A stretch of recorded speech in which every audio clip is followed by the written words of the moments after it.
All right, Chapter 1, Lesson 10. This is our last lesson in the unit, and then we're going to do some time reviewing, and then we're going to have our first test. So today we're looking at histograms. Histograms are really good for quantitative data, for data that is all about numbers. Histograms are special bar graphs that use quantitative data sets. Each bar is going to represent an equal range of possible values on the x-axis. We're going to use continuous variables. And then the y-axis is going to be the frequency or the relative frequency again. Intervals I will sometimes call bins or sometimes buckets. So there's generally a 4-step process for making histograms.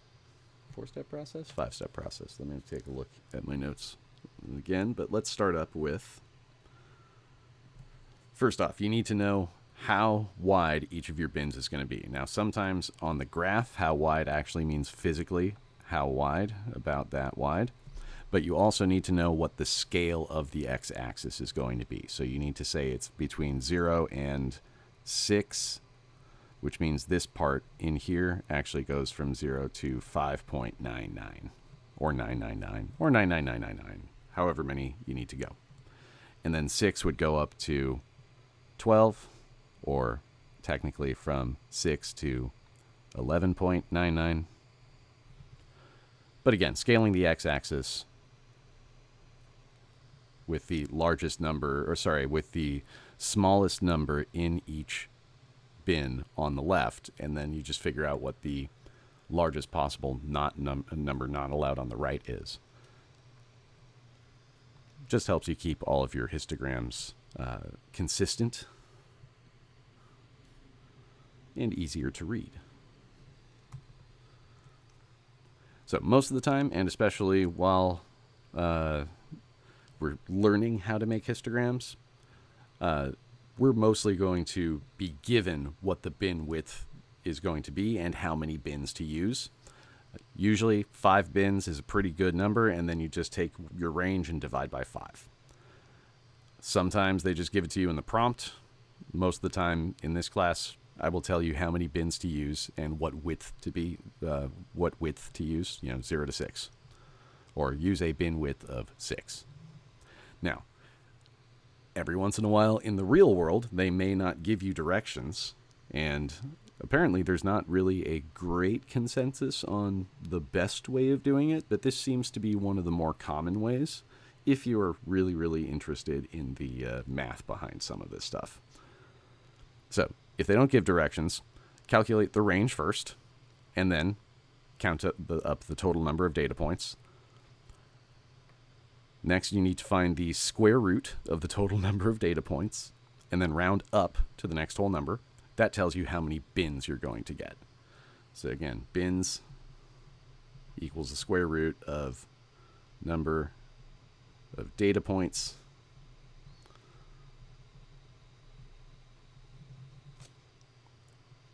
and then round up. Even if you were supposed to round down, you need to account for the even if the normal rounding rules would say to round down, you actually need to account for the mathematics by rounding up. This is also why we have continuous variables, because yes, we know that we're not likely to find somebody who is between 7 and 10 feet tall who is actually closer to 10 feet tall, but there are people out there who are over 9, 10, even 12, sometimes 13, I think. Maybe I would have to look up who the tallest person in the world was. Anyway, once you have the number of bins, you can divide your range by the number of bins, and that way you can find out how wide each bin needs to be. You need to find out, the width, saying that, like up here I used a width of 6. Then we actually start making the graph. Draw and label your x-axis and your y-axis. Make sure you're scaling everything relatively consistently so that it's easier to read for whoever has to come by and make sense of your math later. Make sure that you label your axes as well. Put the name of the quantitative variable on the x-axis and then indicate on the y-axis whether you're using the frequency or the relative frequency. If you have a situation where your distributions have different numbers, so if I have 18 robots that are under 10 inches and 6 that are over 10 inches. Relative frequencies and percents tend to be a little bit more of an even way of comparing those results. Again, talked about scaling the axes. Just make sure that the y-axis starts at 0 and try to use at least 10 intervals if you can. Don't just say it's from 0 to 30. Say 0, 5, 10, 15, 20. I don't know about at least 10. Try to use at least 5. I think that sounds more reasonable.